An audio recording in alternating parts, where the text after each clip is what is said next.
Welcome to Stories from the Center of the Universe, the podcast about the human experience.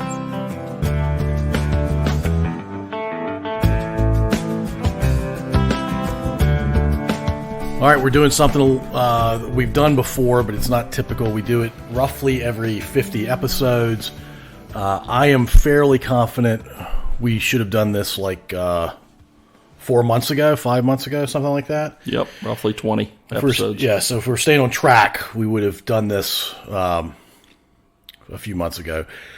So tonight we're doing we're waxing reflective, maybe even nostalgic about episodes 151 to 220. 220 just released a couple days ago. You and I both remarked that we wish it was 150 to 220 because 150 is Bobby Malone. And we get to talk about Bobby again. Yeah, we're big fans, but we're not going to do that because I think he was included in the last reflection or look back that we did. So we're doing 151 to 220.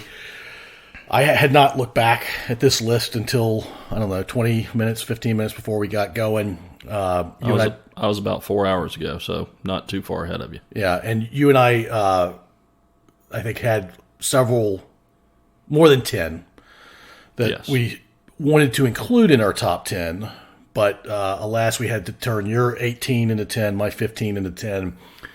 We've got a few honorable mentions that didn't make the cut. These top 10 are in no particular order. Actually, that's not true. I'm doing it from oldest to newest. Oh, okay. I can do that. Just because that's how I wrote them down. Yeah, I can do that too. And I may screw that up a little bit. We'll be sure to say the name, the episode number, and share our thoughts on why we put them in the top 10. And I guess we'll just go back and forth, starting with one of your top 10, not necessarily number 1, not number 10, but in the top 10. And in numerical order, starting from oldest. If that's what you're doing. I like it. You don't have to do that. That's what I did. Okay, beautiful. Somewhat great minds think alike, apparently. Or similar minds. Similar minds. Let's go with that. Good call. Yeah. Earlier, by the way, I thought you were going to say waxing poetic instead of waxing reflective. I like to say anything but poetic when I say waxing. Understood. Yeah. I gotcha. So, all right, cool. So you're going to see a little bit of a theme with mine because, as we've talked offline, I can't help myself. And you've said, a lot of people that listen to this, we try to get them to listen to various episodes, but a lot of people listen to the people that they know. Right. So there's a tad bit of a theme with that for me because I just can't help myself. So my first one is going to be episode 160, and that would be Rob Stiles. Okay.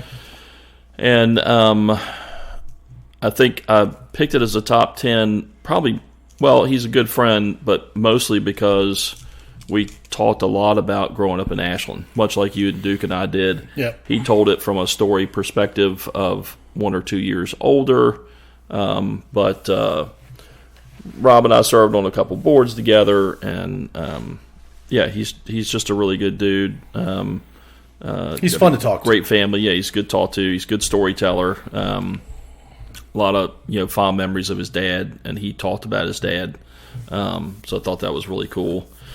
And so I think that's where I'm starting, and just with a good friend. So yeah, that's a great place to start. Yep. I started with somebody that I did not know until the podcast, and actually my dad, who's a Vietnam veteran, when you retire, apparently one of the things you can choose to do is to go eat breakfast with other older guys. Okay. And so he befriended another Vietnam vet at this. I don't know where these guys go, but they're eating breakfast somewhere in town. And he connected me with a guy named Dave Tribble. Yep. Great one. Dave Tribble has done some incredible things in his life. He's an entrepreneur. He did some really hard things in Vietnam, which we detail. We talked about in detail on the podcast. I've kept in touch with him since. I connected to one of his sons through the podcast. He called me, 4 or 5 weeks ago to tell me he loved a recent episode that is actually in my top 10 for this set. That's awesome. Dave's a great guy. He has a wonderful sense of humor. Mm-hmm. he's the kind of guy that when you see him coming, you're like, oh, I'm about to have a better day today because I'm about to interact with Dave. So he's a great guy. If everybody on earth was like Dave, this world would be a better place. Yeah, totally. I probably will say that again. Yes, no worries. I'm sorry. What episode number was Dave? 157. I did not say it. Thank you for no worries. catching me on that. No worries. 157. And by the way, let me get this out of the way. Okay. You and Kevin Flippin, who have contributed more to this podcast than anybody else besides me, Right. were in the 151 to 220, but I didn't want to put you in there, even though I had an urge to put both of you in there. I thought it would have been too easy to do it, but you absolutely are top two out of all 220, but I was creating space for others. For others, you're very kind. You're very kind. So, all right. So, my next one is I hate to rank them. I'm just going to say it's another great survival story, and it was one of the first blog posts I did, which I need to start doing more of. But one of the first ones I did it's called like our recommendation. We always I'm going back, but we always recommend John Dow, episode 62. So this one I'm going with 166, and I'm recommending Tony Tran.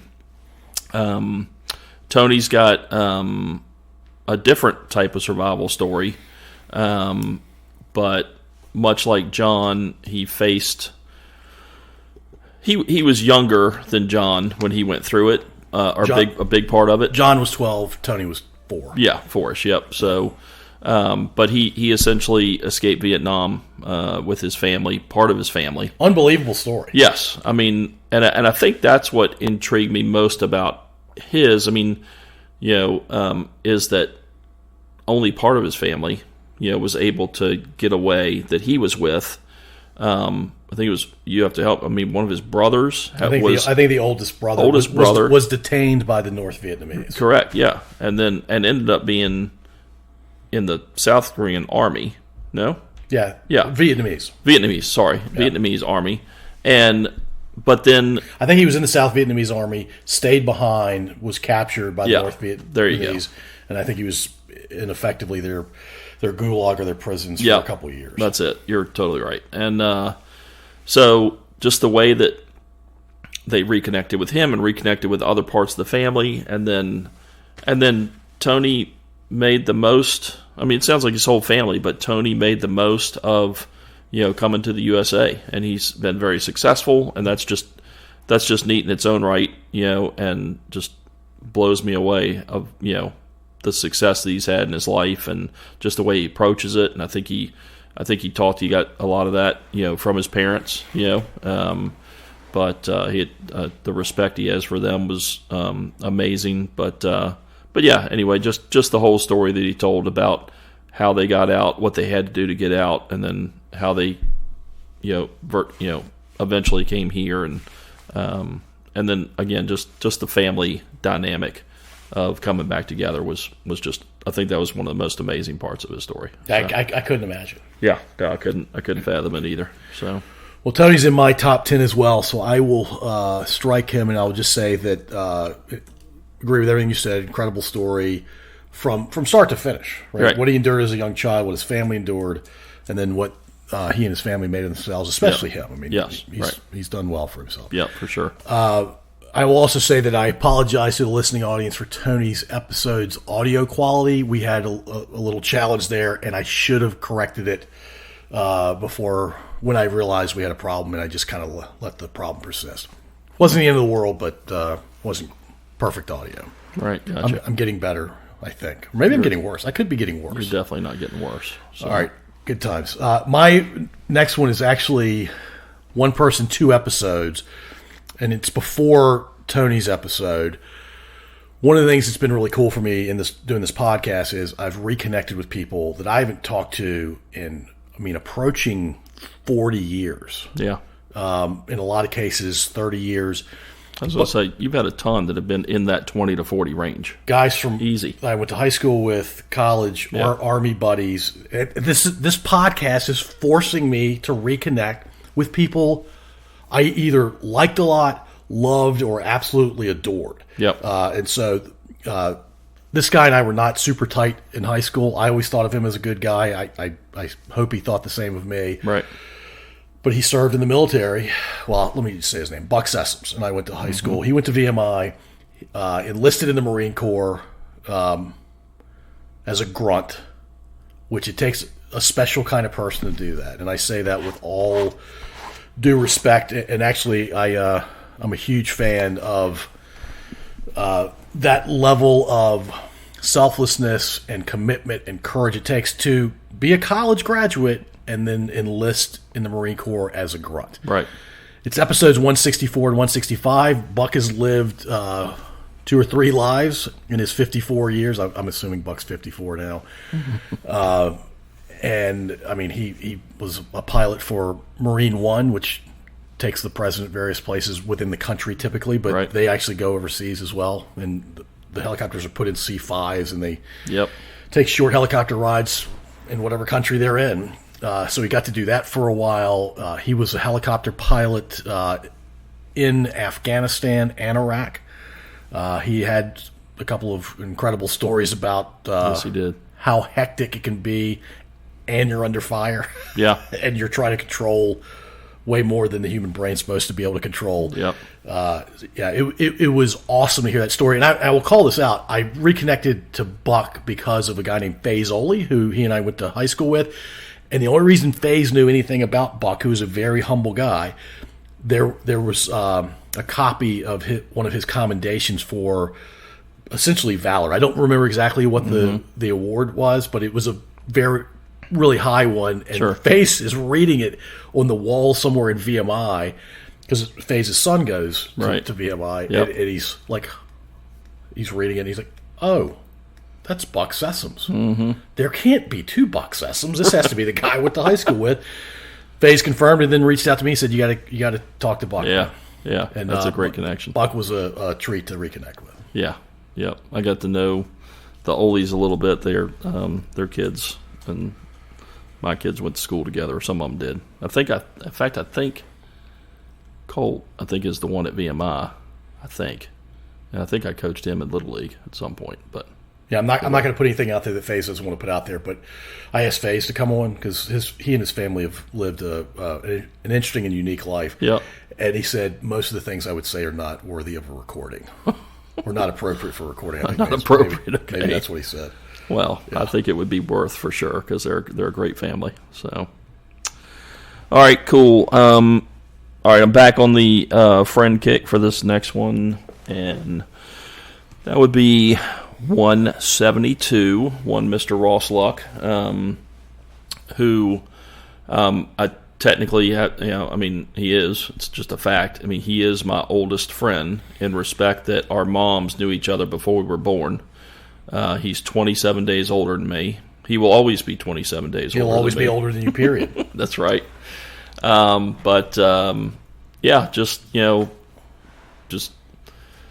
We've talked about it a little bit. I mean, we're approaching our group per se is approaching the 50-year mark for friendship, but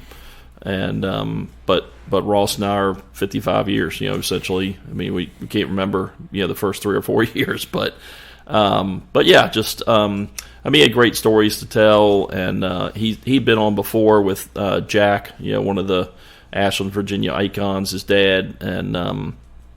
But he just had great stories to tell, and I think we got a kick out of a couple of the U of R frat stories, and then I didn't realize maybe I'd forgot that you two were into Dungeons and Dragons for a period. Yep, we talked about that. So so just again, just a really my oldest friend, and just really enjoyed. Hearing him say a few things that, again, oldest friend, known each other 55 years, but, much like we've talked about, you talk to people and you get them in front of this mic, and you're just telling they're just telling their story, and I learned, a few things new about Ross. I did that about Mr. Styles too, so it was just neat, but had to include my oldest friend on the list, that's for sure. No question. Ross is certainly a stand-up guy. Yeah, you'd like thousands of Ross Lux in your life, because right, yeah, you'd be for sure. And I mean, and again, he'll be the next generation of Ashland, Virginia icons. Yeah, because of how much he and his family and his wife Corinne, how much they do in the community, and the support that they give to various organizations and such, and through Luck Motor Company, and personally. So yeah. Ross is a snazzy dresser. He is that. In fact, we have a example of that on the website, the picture for his itself. picture. Yes. So yeah, it's quite dapper. Very debonair. Cool. It's a good one. All right. So, fun story. I was driving to Blacksburg to help my son move in. A couple of my friends were coming along, Kevin being one of them, because they wanted to meet this guest who happened to live 10 minutes away in Christiansburg. One of them was a huge fan of this particular guest. We get there. We've been there a few minutes. He's completely engaging, and I have this horrible feeling that I've forgotten something. I look back in my my truck, and I realize I didn't bring the laptop. Now, I could have recorded on my phone, but I don't think I had the wiring to be able to connect everything together. So he graciously gave us a tour, and we talked to him for a while, bought a couple T-shirts from him, and said, "I'm sorry, we'll hope you're up for doing this again." So he was. We went back a couple months later. It's episode 169. Jimmy the Boogie Woogie Man Valiant. He had just turned 80. I think he had just turned 80. He was part Jimmy the Boogie Woogie Man Valiant from 50 years ago. He was also he was just a lovely person. Yeah. And he could have very easily said, "No, I'm not doing that." I mean, just so the world knows, anybody listening to this, we don't pay anybody to come on the podcast. Yeah, right, yeah. Jimmy never asked for money. Yeah. And he's another guy that I'm like, I could be around this guy all day long. Yep. All day long. And so when we actually did record, man, was he funny. Oh, gosh, he was funny. And, generally fun, too. Yeah. And you say that, and I could... that was one of those ones where I didn't get to go on that. I could feel him coming through my AirPods. My AirPods. I could feel the fun. I could feel the energy. And like I said, dude's 80. And he's still bringing it, just like he did when he was on the mat back in the day, and we were watching him on TV. He still cuts grass at his place with a push mower. Yeah. So, yeah. So since we're acknowledging and stuff, so Boogie Woogie was a very, I'm going to say all mine were a very close honorable mention to the top 10. Yeah. So it's hard to pick. I like the first 150. I have affinity for over 90%. Oh yeah, big time. And I would never say who's part of the 10%. Right. No, I would not either. 10%. Yeah. Yep, I'm right there. So cool. All right. So next for me, again, I know this is getting to be a broken record, but staying on theme. But about half of where we are in our lives in respect to friendships. But yeah, 20, maybe a little more. Anyway, met him in 1997, Dave Kliz.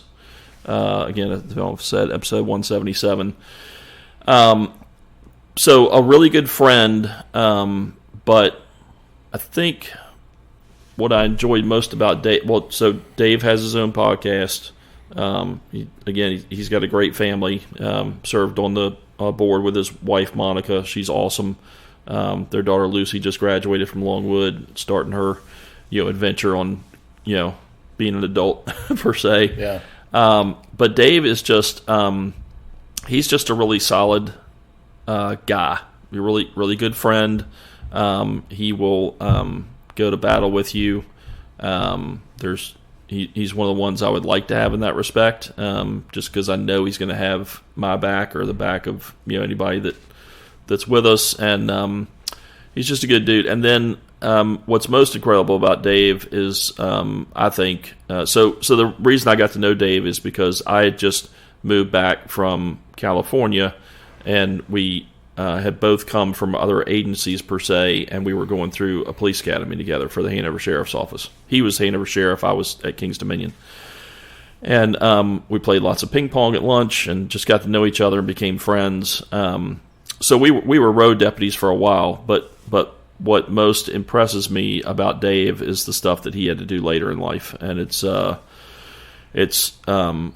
this point talking about it, everybody's heard about the new Jim Caviezel movie, about child trafficking and everything, and Dave saved a lot of lives of kids, from some pretty horrible people and horrible things that could have happened to them. And I just got a ton of admiration for that, because that takes a special person to be able to see that part of humanity, on a pretty much daily basis, and still be able to maintain being a good dude, Yeah, being a dad and being a husband and all that. So my admiration for Dave Close is off the hook. But he's also just a super good guy and a good friend. Yeah, I met him because of the podcast. Yeah. He strikes me as a completely normal, good guy. Another guy that I think every time I saw him, he would make me feel better about my day. Yep. And the kind of work that he was doing, he's very special for being able to do that and to remain normal. Yep. Agreed. Yeah. So I'm amazed how he did that. Yeah. Yep. Totally agree. Cool. All right, my next one, and because I'm bad tonight at giving episode numbers, this is 175. Okay. 175. It was two guests. I think it was the first time we've had two guests on together. When I was beginning of my junior year of high school, I played high school football, but it was much smaller, not nearly as competitive as like a Patrick Henry, Lee Davis at the time rivalry, and they were the only two schools in Hanover County at the time. The game is still known as the Tomato Bowl. It definitely was the Tomato Bowl back in the day, and I knew the Patrick Henry running back who ended up being state player of the year because he was a year older than me. Yeah. Senior year. I did not know the runner-up for state player of the year, but I knew he was a Lee Davis guy, and I'd heard his name a million times. And I can't remember how I connected to him, but I ended up getting him on the podcast, and then somebody had the idea that maybe we should get the two of them on together. Right. And their names are Jock Jones, played at Lee Davis, then at Virginia Tech, and then the NFL, and then Donnie Morris, who played at Patrick Henry. They were only a year older than me. They're only a year older than me now, obviously. Yeah. They were kind of heroes of mine. I'm like, you two guys from Hanover County are basically the 1 and 2 players for Division IV across the entire state. You come from the same county? Right. That's crazy. Yeah. And they had been in some of the same circles after high school, but I don't think they'd seen each other in probably 30 years, we'll call it. Yeah. And they reconnected, saw each other in person for the first time in roughly 30 years in my driveway. Yeah, on this podcast. And they're walking towards each other, give each other a big hug, and I'm like, why did I not video that? Right. I remember us saying that. What is wrong with me? Why would I not video that? It was really cool to see that. Right. And I mean, in our own humble, small way, we got two guys who enjoyed each other's company quite a bit. Yeah. Back together again, and the conversation was fun. Yeah. The memories, some smack talk in there. Right. Yeah, it was all. I loved it. I adored every bit of that. Yeah, I totally agree. So they're a year older than you, so that means they're my age, and I remember is always going to be older than me. Yeah. Yes, correct. Yes. So, I mean, I remember those rivalries, and of course, you and I didn't go to Patrick Henry at that point. Never did. Yeah. Never did. Yep. And but a ton of our friends did, and so we were always up there on Friday nights, and I'm quite certain we saw, all 4 Tomato Bowls that those two guys played against each other. It was really neat.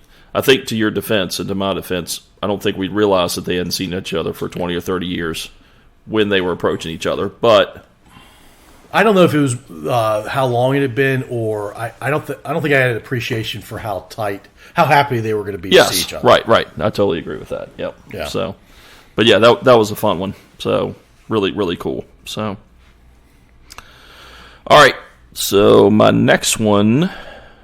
Oh, okay. So 191, Eric Kleinsmith. Yeah. So I don't know. So, I mean, a lot of little things he talked about, growing up in a small town, and kind of having, like, I think what we've talked about, pretty much like an idyllic, kind of growing up, in a small town. The sad thing that happened in his young life was that he lost his dad, who sounded like an amazing person. I mean, the things that he did for Eric and his siblings and for neighborhood kids. He talked about, like a fort that he built, or and it was like mobile. I mean, who does that? Eric's dad, apparently. Apparently, yeah. So, but anyway, just so that was like a first connection, thing that you have, that small town idyllic growing up thing for me, and then just kind of what he did with his life. Obviously serving in the Army. I mean, so lots of admiration for that. Same type of admiration I have for you and people that serve. And then going into working in the intel community and talking a lot about 9/11 and maybe some things that could have been done and testifying in front of Congress and I say some things that could have been done differently. That might have helped. We knew a lot more than I think that's pretty clear. Yeah. So, and then he kind of tops it off where he's got this special type of background where he knows the intel community is on a different level of what they do and stuff like that. Their research is unbelievable. Yes, correct. And so then he turns that into working with a group of people that solve some of the most amazing old cold cases of like actual like criminals and stuff like that. And I just thought that was really cool. So and he gave a couple examples that just basically kind of blew me away. Yeah, DB Sweeney. Yep. It was Sweeney or Cooper? Oh, DB Cooper, right. Sweeney's an actor. I'm thinking the actor, right, sorry. DB Cooper, the Atlanta child murders. Yep. A couple other things he was working on. And he made an offer. He's like, Paul, if you want to do another episode, we can go more in depth on the Atlanta child murders. Yeah. I think it's been long enough that I should reach out to him at this point. That'd be cool. Yeah. So, what was the episode number on that? Again? That was 191. All right, I'll just say that I added him to my honorable mention. I almost pulled the trigger the first time I went through the list, but I'll put him in my honorable mention. Excellent. All right, this next one, I think I would lose my tag as decent father if I didn't do this one. Episode 180, and by the way, even if he wasn't my son, well, I have a bias. I have an extremely strong affinity, like most good parents do, for their children. Episode 181 was 2 days after my son turned 21 years old. Yeah, and I think most of your kids turning out to be good probably doesn't have as much to do with parenting as you'd like to think, but he's turned out to be a really good young man, and I'm like, I kind of wish I was like him when I was that age, right? Because I was not Yeah. as good as I believe my son is now. Once again, I have the glasses that I view my children through are very different than what the rest of the world is. As we all are. But I absolutely loved talking to him about his life to that point, and then some thoughts about what he might be doing in the future. And I was smiling the entire time I was talking to him. Yeah. So I'm gonna go ahead and back you up and give you a non-dad but a very close friend of his dad's opinion, and that is matches a lot what you say. So first of all, honorable mention on my list, but Zach is, yeah. I mean, there's no way to put it. He's a good kid. He's a great young man. He's doing some great stuff at school. He's got a super bright future in front of him. And I just, you can tell other kids, and we can talk about parenting, and I can say for a fact that you and Lisa have raised three wonderful kids, or raising three wonderful kids. But you can tell that, the old joke is, somebody comes up to you and says, "Hey, Zach, shook my hand and said thank you," and, blah, blah, blah, whatever the, case may be. And the joke is, you talking about my kid? Stuff like that, But Zach's that type of kid. I mean, the fact that he, just general things, manners and respect that he has for other adults, and you just know that he's been raised right, and he's a good young man, and he's got a super bright future. So yeah, and he tolerates his parents and his sisters. Yeah. Really So well. yep. I'll just say the last thing I'll say about that particular episode. Looking back at it, made me think about talking to my dad. And Zach was sitting there listening to the whole thing. His jaw was dropped for most of it. And I encouraged him once or twice during the recording to ask a couple questions. He ended up asking one, but he's pretty shy. And right. he was, I think, 18 at the time. Yeah. And he leans to the introverted side. Once I got him on that episode, things had changed over the past 3 years, and I think he's more confident, and it was nice to see that. Yep. Episode 9, 3 Generations Gilman, to episode 181, Zach Gilman. Yep. Yeah. Lots of changes. That's good stuff. Yep. Cool. All right. My next one is an Ashland, Virginia person that I did not know. I think he's quite a bit younger than me.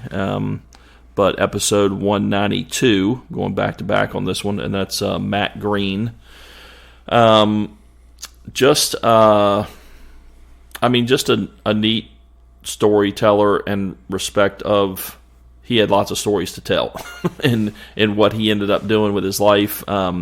So you guys had something in common, be it, a few years apart. He went to UVA, majored in engineering, worked in that, did some things like a normal, college kid goes and finds a job, all that other good stuff. And he's been doing it for a few years, and then he's like, he gets this idea in his head about essentially going for a walk. And 2 years later, he quits his job, and we're not talking about like walking across the street. He walks across the country from New York to Oregon. I forget the name of it, but Rockaway Beach. Yeah, Rockaway Beach, New York to Rockaway Beach, Oregon. So funny that he could find two places with the same name. His personality, he was not going to find. He was going to pick a starting point at any point that had the same. Right, yeah. So, but so anyway, just just some really cool stories from that. Just how he got along with people, how he found places to stay, just all kinds of neat stories with that. And then I think he told us, I think I put it in the write-up, he's 98% of New York he has walked. He's probably closer than that since we talked. Probably so, yeah, because that's where he lives. And then we were talking about it just a few minutes ago upstairs. He during the pandemic, he came home to Ashland to live with his parents and check on them and help them, blah blah blah. And you said something to him about walking Ashland. He's like, "Yeah, I already did that. I did that the first 3 days." Right, exactly. Yeah. So, and we talked about, hey, if you can do probably now 99.3% of New York, and you can walk across the country, you can do the 7 square miles of Ashland. So in less than 3 days. Yeah. So, but yeah. So anyway, just a neat story, and makes you think of like I don't know.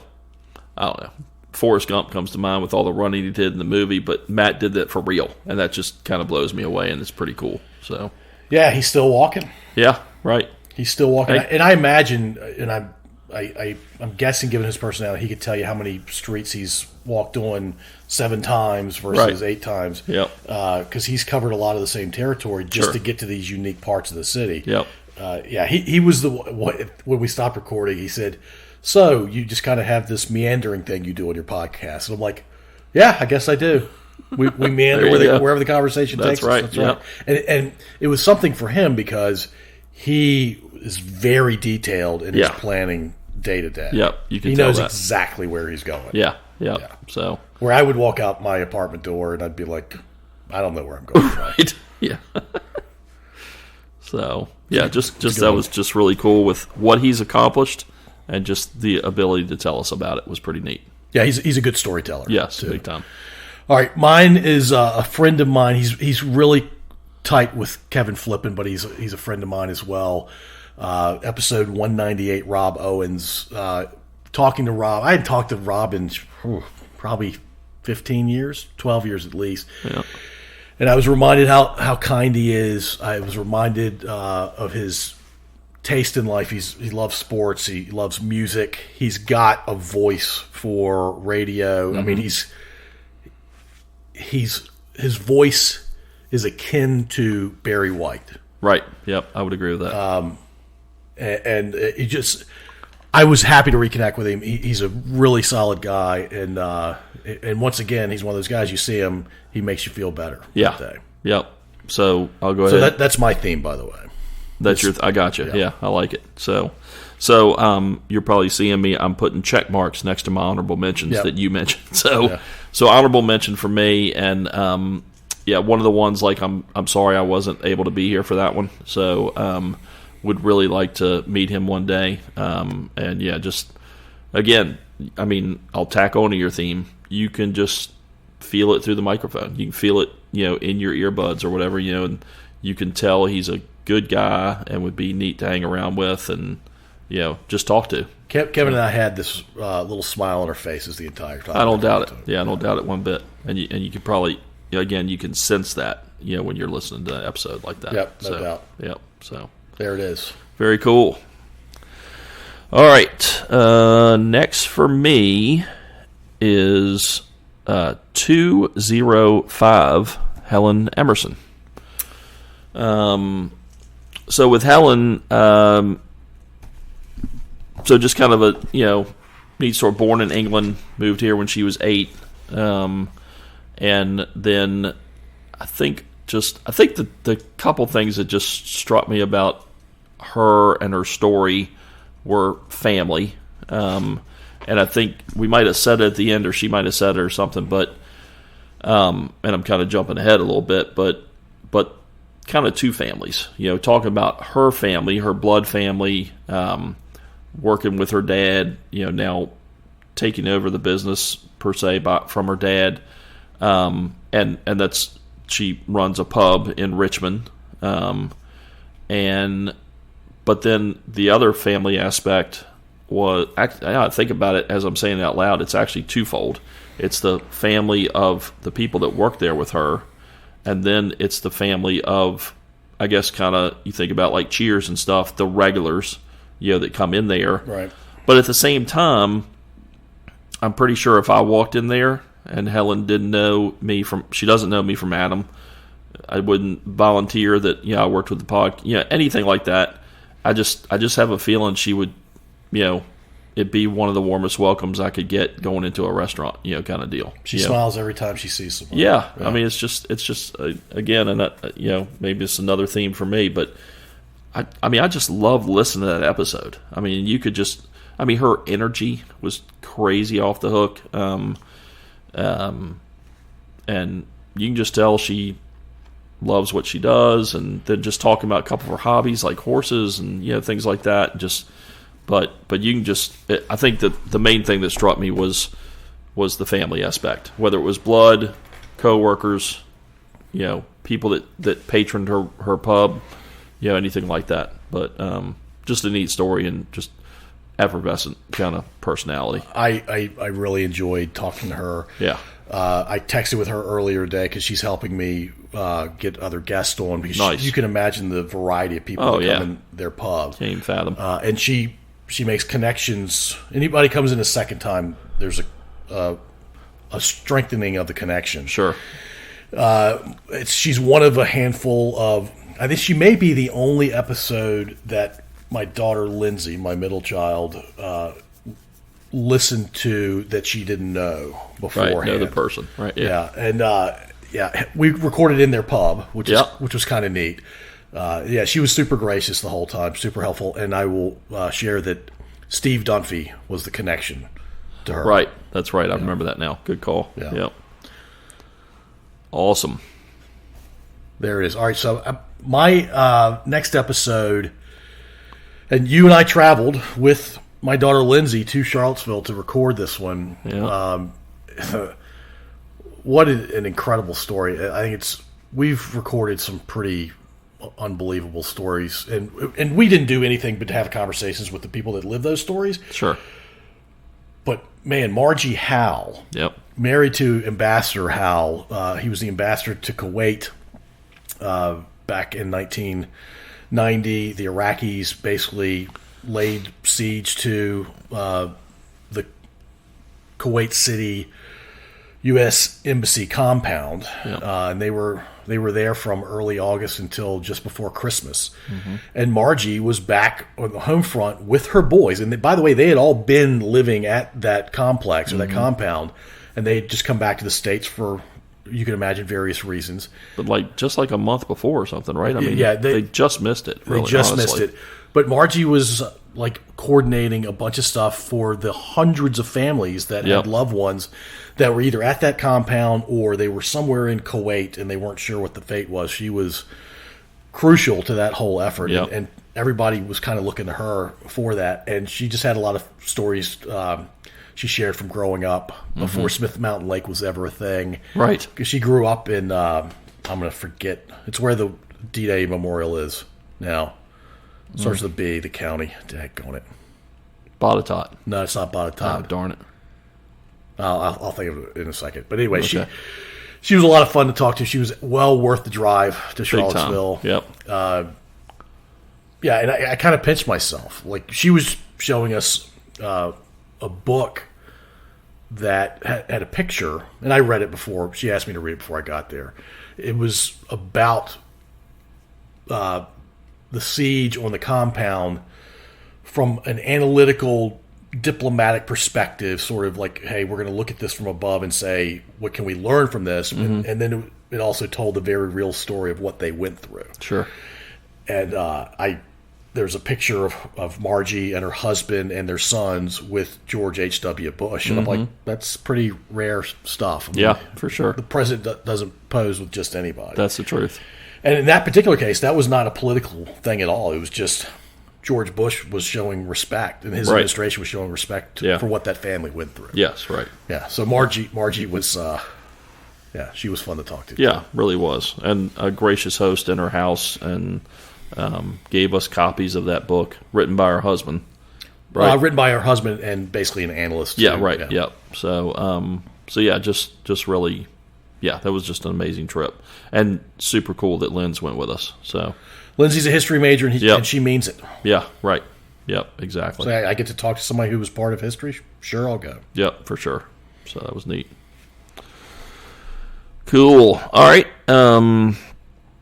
Back on the friend kick, I'm going with 207, and that's Vern Inge. So, again, kind of like Rob, couple year older than me. Yep.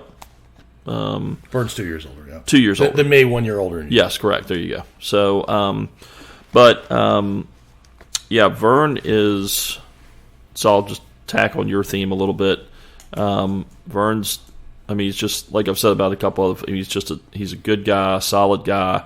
Kind of will help you any way he can, but just a lot of fun to be around, and just you just like we've talked about a lot of these folks, just somebody that is going to make you feel better about your day, and is gonna is happy to hang out and just chill. So we had a fun back and forth with when he said he was coming on, and that Ross had told some frat stories at U of R, and that he wanted to make sure that certain stories weren't told. I think by Ross and Rob, I think was the theme in that. But so that was just funny, and I think he and a buddy, and then Ross and some had the Hanover nicknames. What was it? Were they? Oh, I can't remember, but it was meant to be demeaning about. Yes, right, yeah, because country boys or whatever, something like that. So, but anyway, and then just Vern's an extremely successful lawyer, and I think he's been president of the Richmond Bar before. So that just shows, the admiration and trust that his colleagues have for him. And then he's got some pretty neat clients, and he was able to tell us a couple stories about that, where he's a big part of his practice is, I guess, just for lack of a better, sports law. And so he's represented some, pretty famous sports folks. Some people he could say, some people he couldn't. But just had a couple neat stories about that. And then his youngest son and Jack went to school together. So we've always had that connection. We served on a couple boards together in town. And so, again, going back to the theme of kind of knowing somebody, but just a really, really solid guy and really fun to listen to and talk to. And it was a pleasure to sit in that seat over there and listen to the chat. Yeah, so. Vern, I didn't know much of his story at all. I had always assumed that he lived every second of the first 18 years of his life here. Right. He did not, but he had some pretty thick friends in middle and high school, or I guess at the time junior high, going into high school. And they're lifelong friends to this day, which is pretty cool. And he's done some incredible things in his life, and he's unbelievably humble. Yes, about incredibly. It. Yep. Yeah, totally agree. Yep. I think that's just one of the things that I admire about him, and I think just makes him a good person. So yeah, absolutely. Yep. Another good one.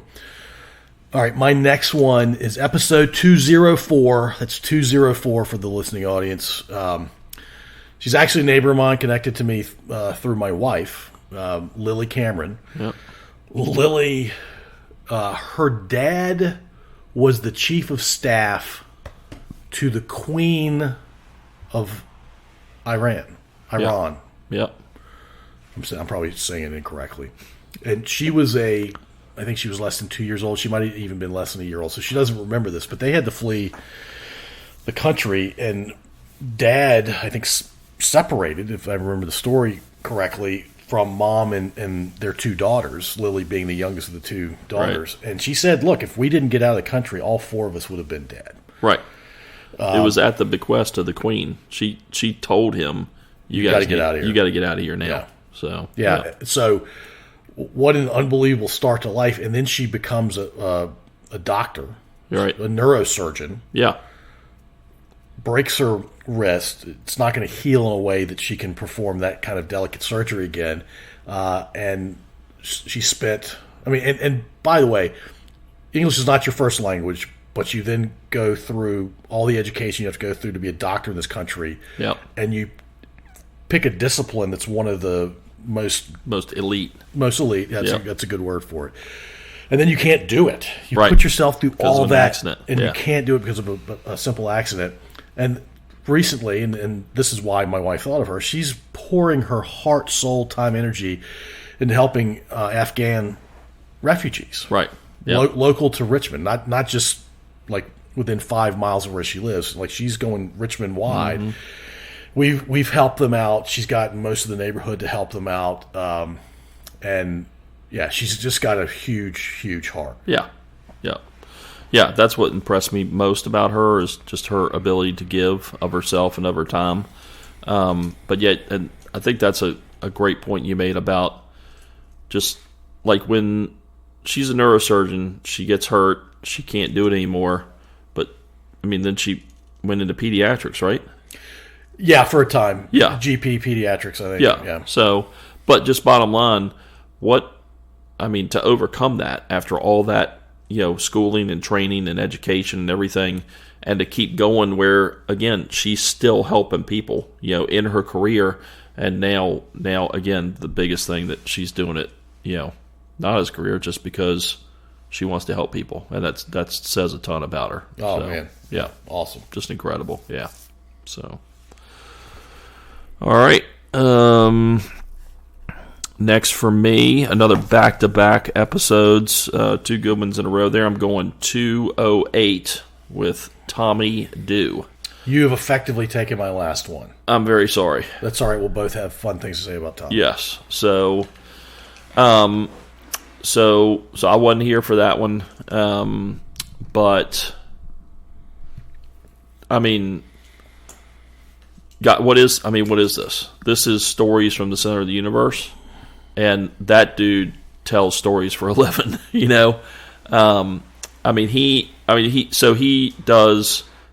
went to school with you at St. Chris, but then he goes to college at Charleston, and however you want to say it, he never comes back. That's where he settles. And now he gives walking tours about Charleston to, folks that come to Charleston. And I said it to you, I'm pretty sure within 72 hours, or the first time that I talked to you after listening to that episode, is that we need to go to Charleston. I mean, the way he told stories, and the way, just the way he told his story, I wanted to go to Charleston, and that was pretty powerful for me. And he told, about a couple stories about famous people that he'd given tours to, and he tells the history of Charleston factually, which I think is admirable. And I mean, he doesn't sugarcoat it. No, he doesn't, and he's telling the truth, and that's refreshing, in that respect. Especially the last few years, yeah. Yes, exactly. But so anyway, I just it was one of those episodes, and we've had a ton, but it's one of those episodes where I literally wanted to go to Charleston the next week and go on a Tommy Dew walking tour. You know, I mean, amongst doing other cool things, because Charleston's a cool city. But pretty sure I would have figured out another 10 really cool things to do after I talked to Tommy Dew while I was doing one of his walking tours. Yeah, Charleston's a really cool place. Yeah, I mean... So I'll real quickly say that Sandra Day O'Connor somehow got connected to Tommy, right. And Tommy gave the first female Supreme Court justice a tour of Charleston, and he said she had a lot of questions, and many were not easy. Right. And he knocked them out of the park. Yeah, so however he connected to her, there were people that said he's the best one to give the tour to her. One of the other things that struck me was I asked him about being a lead singer in a band during and after college. Right. And he goes, I wasn't. Yes, I was a lead singer, but I was more of a performer. And then he told some fun stories about him being a performer. One in particular. And I will just say how small the world is, and you and I bump into examples often about how small the world is through this podcast. But I was connected to Tommy through a guy I served with in the Army, guy I actually deployed overseas with, who had just been down there. Right. To Charleston, and I was actually driving to Charleston when he's texting me, hey, you've got to do this cool tour.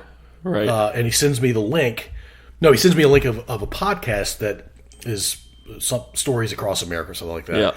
And it features Tommy Dew. Yeah. And I'm like, does he want me to talk to this Tommy guy or the host of the podcast? I'm not sure. Right. I remember that now. That was the very beginning. And when I did some back and forth, he goes, no, I'm talking about Tommy Dew. You need to talk to him. I'm like, that name's really familiar. Right. And I'm like, I think I went to high school with a guy named Tommy Dew. So we'd been in Charleston for a couple of days. So I called the phone number. Yeah. And I connect to Tommy, and Tommy answers. I'm like, I'm surprised you're answering. I figured one of your folks would answer. He goes, I'm the only employee, and it's been that way for 28 years, and I'm very happy. Thank you very much. Right. And so he goes, what's your name again? And I told him. He goes, yeah, I don't remember you. I said, well, I'm 2 years younger, so you tend to remember the guys that are your age and older.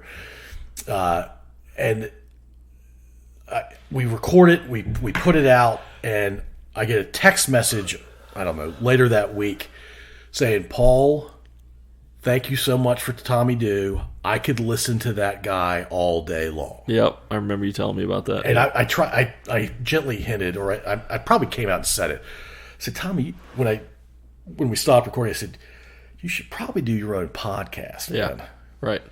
I mean, he's really good. Yeah. I mean, and he could just do he could just do a podcast on Charleston, but he could do it on anything. But I mean, he could get 500 episodes out of the history of Charleston and Easily. all the stories that he tells. Why wouldn't you he know? do that? Yeah, right. So, I mean, you talk about the posterity angle, that we like to hit on. That'd be some pretty cool posterity history-wise for the city of Charleston. No question. So, and the way that he tells it, those would be in the, if there is one, the Charleston History Museum. Yeah. And people 5 generations from now could listen to Tommy Dew tell a story and listen to it all day long. You and I love that. Yes, big time. Yeah. Yep. So I may pursue that with Tommy. yeah. So cool. All right. Well, we definitely had a match on that one. So. Well, that was my last one, and you already took another one of mine out, so I'm done for the top 10, which is all good. Okay. Does that mean you have one more or two I have more? one more. Okay, yep. Yep. So my one more is Carrie Allen. That's episode 213. And again, it's not excuse. Well, it is an excuse, but unfortunately, I just haven't been able to listen in or be with you on quite a few lately. A lot due to work. But man, I mean, Carrie was just fun to listen to, and I mean, just lots of different stories. I think the thing I most liked about Carrie, and I've said this about I think I said it about Helen, was a lot of energy. And then the different, having a regular job, so there's the flexibility, having a regular job. She has a regular job in Boston, Massachusetts, but she lives in Virginia, has got her own business/store in Virginia, that does various things.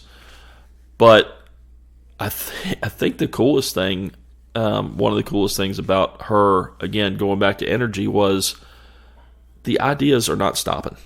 I mean, she was talking about, she said another 3 or 4 things that she wants to do in the future. And I think you hooked with her through her husband, who you guys have gone to UVA before, or together. We graduated at the same time. Yeah, yep. Exactly. And he was an honorary co-host. I thought that was fun too, And then, and just with them, neat story about how they met, the long distance relationship, making things work, which a lot of times doesn't, but they were, you could just tell they were, kind of a cute couple, coming through the microphone. But Carrie was just cool. And I mean, just her business acumen, talking about, I guess a little bit of my theme too has been family. I mean, talking about going to RMWC at the time, and that was a big influence from her grandmother because her grandmother went there. And then I don't remember what they were, but I definitely remember she had 2 majors that were kind of polar opposites of each other. One business, one art. Yeah, there you go. Yep. And but she's kind of brought that back together with, I think it seems to me, and I'd like to go to Whitestone, Virginia at some point and go to her store.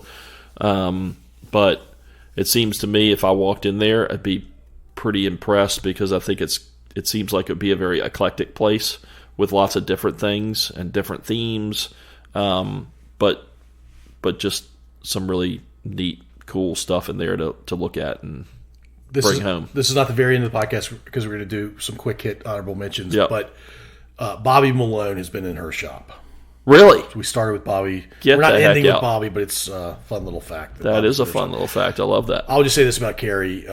Very energetic, wildly creative, Yeah. and just a baller. Yeah. Like, she sees an opportunity and she goes after it. Yeah. I'm sure she has doubts and fears like everybody Sure. else does, but she doesn't come across as being afraid of anything. Totally agree with that. Yeah. And you talk about the creative side and stuff. I'd like to go to her store, and I'd like to take Riley. Because Riley, has a lot of creativity and stuff that she does, and I just and I like her to meet Carrie. I think that'd be fun and be an inspiration business wise.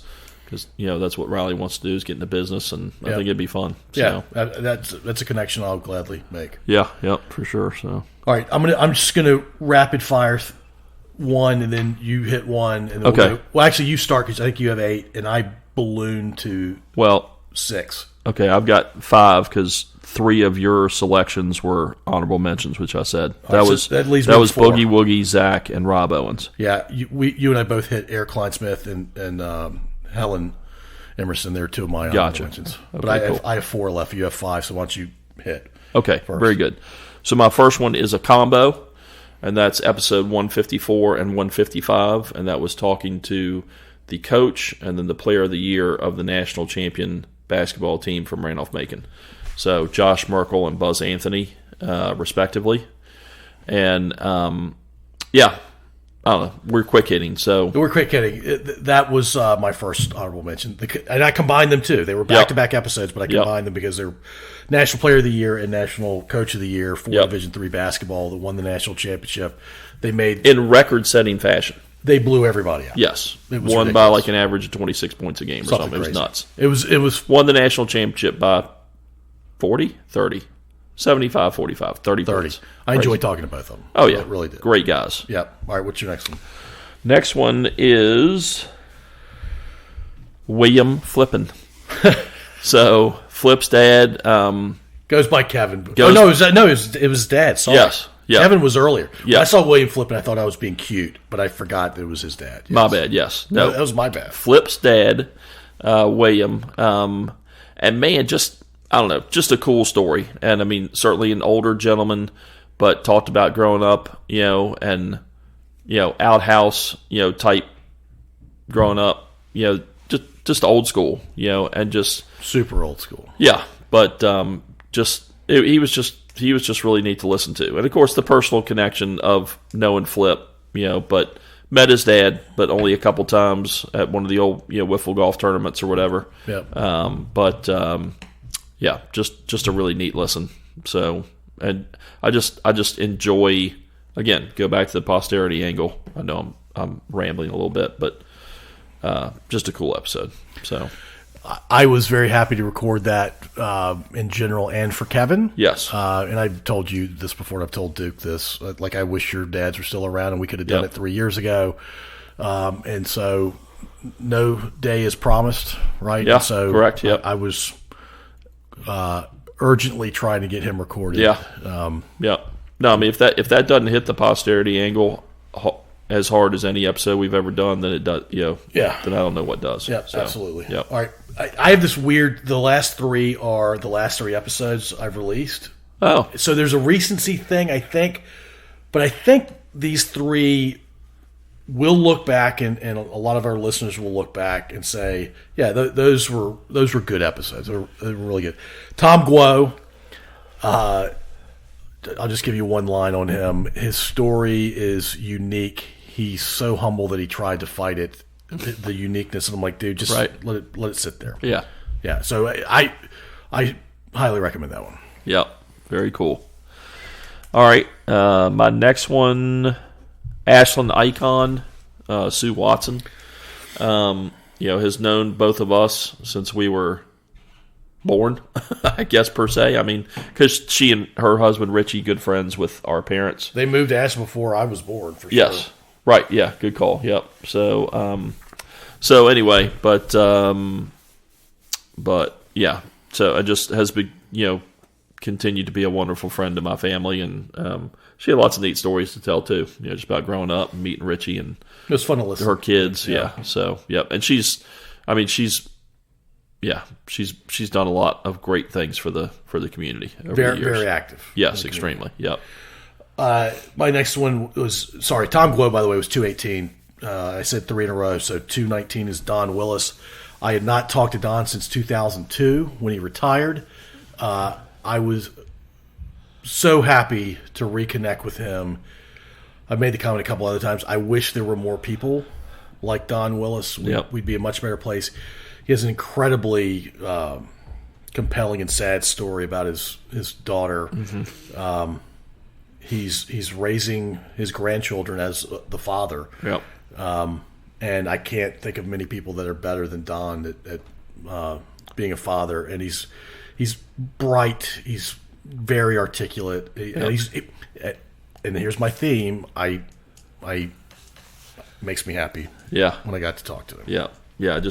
I'll just say extremely poignant story, and you could just tell he's a really good dude. So, did you connect with him, by the way? Yes, we chatted briefly. Okay. And I can't remember if I'm supposed to call him back or he's supposed to call me back, but I'll call him back. Yeah. So, cool. So I don't know if I've been saying that at all, but What? the episodes. William Flippin was 179. Sue was 184. There you go. All right, and then my next one is 185, and that's Pete Turner, who eventually connected us to Eric. Pete was just, I don't know. I mean, I think just the thing about Pete is he had a lot of cool stories to tell, and I just remember, I don't know, I'll tack onto your theme. I just remember just being happy listening to that episode, kind of deal. So, military guy. Yep. Definitely curious about the world around him. Yes, big for time. sure. Yeah. I actually missed one. I put one over here on the side, which I had missed. So Sure. I'll cover him last. Episode 220 just came out. Rich Dalton. I talked to him for about 45 minutes before the day we recorded, and I started thinking about him being possibly a 3-episode guy. Yeah.